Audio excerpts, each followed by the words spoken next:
Friend, तो स्वागत है आपका नौकरी वॉरियर्स में। और मैं आज आपको डिस्कस करने वाला हूँ यूपी बीएड का सिलेबस। यूपी बीएड का सिलेबस जो कि एक एंट्रेंस एग्जाम है, जो कि ऑफलाइन मोड पर आपका होता है। एंट्रेंस एग्जाम है और आपका ऑफलाइन मोड पर होता है। एग्जाम पैटर्न क्या है, कट ऑफ कितनी जाएगी, क्या क्या सब्जेक्ट आते हैं, इसी वीडियो में टोटल डिस्कस करने वाले हैं। आपकी बहुत ज़्यादा कमेंट थी यूपी बीएड के सिलेबस के बारे में। ठीक है, तो जितनी चीज़ मैं आपको बता रहा हूँ उसको ध्यान से सुनना है, और क्या क्या नहीं पढ़ना है, क्या पढ़ना है, वो इसी वीडियो में आप डिस्कस कर लेंगे आज। तो एंट्रेंस एग्जाम है आपका, ऑफलाइन मोड होता है। एग्जाम पैटर्न क्या होता है, पहले पैटर्न को समझते हैं। आपका दो पार्ट में पेपर होता है, पार्ट ए या पार्ट बी, या आप कह सकते हैं पेपर फर्स्ट और पेपर सेकंड। उसका देखो, इसमें आपके दो सेक्शन होते हैं, section A B, section A और बी। पार्ट वन की सेक्शन में आपको जनरल नॉलेज जी के जीएस पूछी जाती है, और इसमें आपको language English Hindi. Language English Hindi का मतलब दो सब्जेक्ट आपको पूछे जाएंगे, ये इंग्लिश करना है आपको या आपको हिंदी करनी है।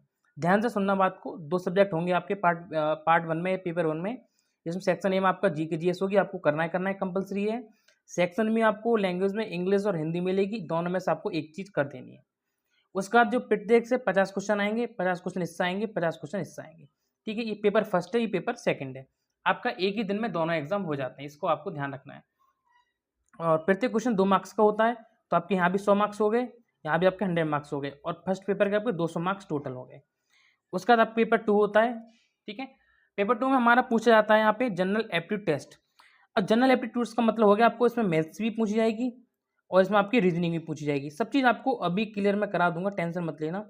ठीक है, और सेक्शन बी को ध्यान समझो जरा, ये आपका स्ट्रीम में लिख रखा है और मैंने स्टार बना रखा है। इसका मतलब क्या है, इसमें पूछा अगर आप साइंस स्ट्रीम से हैं, आप आर्ट स्ट्रीम से हैं, आपको कॉमर्स स्ट्रीम से हैं। देखो, साइंस आर्ट्स कॉमर्स जो भी आप स्ट्रीम से हैं, ठीक है, जो आपने जिससे 12th किया है, जिससे ग्रेजुएशन की है, वो आपको यहाँ पे फिलअप करना होता है। जब आप फॉर्म फिलअप करेंगे तभी आपको वहाँ पे फिलअप करना होगा, उसी से आपको उसको सॉल्व करना है। ठीक है, यहाँ पर भी आपको देखो जनरल एप्टीट्यूड सबके लिए कंपलसरी, ये वाला कंपलसरी है। यहाँ पर आपको 50 क्वेश्चन होंगे, प्रत्येक 2 मार्क्स का होगा, तो आपको 100 मार्क्स टोटल मिलेंगे। नीचे आपको स्ट्रीम चुननी है, मालूम मैंने यहाँ पे साइंस चुन रखी है। साइंस में आपको 50 क्वेश्चन मिलेंगे और 2 क्वेश्चन प्रत्येक क्वेश्चन के लिए 2 मार्क्स होंगे, तो टोटल हो गया 100 मार्क्स। तो यहाँ भी आपको 200 मार्क्स यहाँ पे मिलने वाले हैं। तो 200 ये हो गए, 200 ये हो गए, तो टोटल आपको 400 मार्क्स का टोटल आपका एग्जाम होता है। उसके बाद देखो, अभी हम कट ऑफ देखते हैं, उसके बाद हम देखेंगे सिलेबस क्या है। कट ऑफ देखो, इसकी अप्रोक्स कितनी रहती है। जनरल की जो कट ऑफ है वो 350 नीचे ही रहती है, 350 से नीचे ही रहती है लगभग, मैं बता रहा हूँ मैं।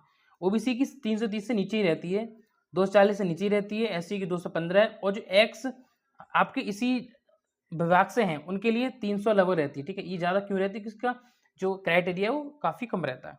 ठीक है, ये तो अब देखो इंग्लिश का सिलेबस हम इसी पे देख लेते हैं। ठीक है, इंग्लिश का सिलेबस, इंग्लिश में आपके पूछे जाते हैं टेंसेस, ईडियम्स पूछे जाते हैं, आपके ईडियम्स एंड फ्रेसेस।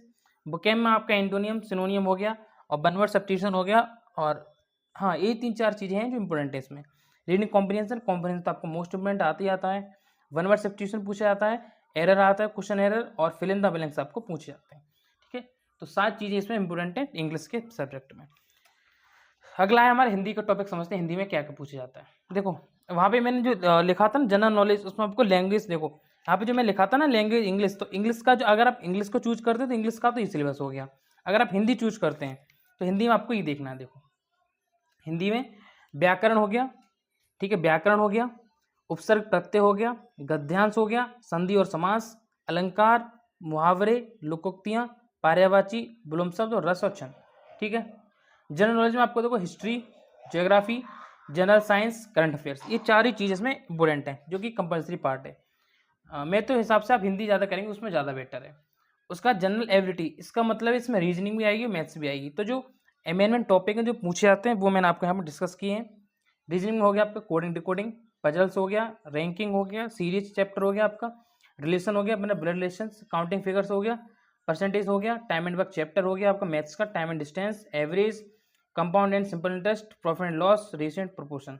ठीक है, इसमें आपको एक चैप्टर जो है आप क्लॉक और कैलेंडर वाला कर लेना, हालांकि उससे बहुत कम क्वेश्चन आते हैं, तो वो भी आप करना चाहो तो कर सकते हैं।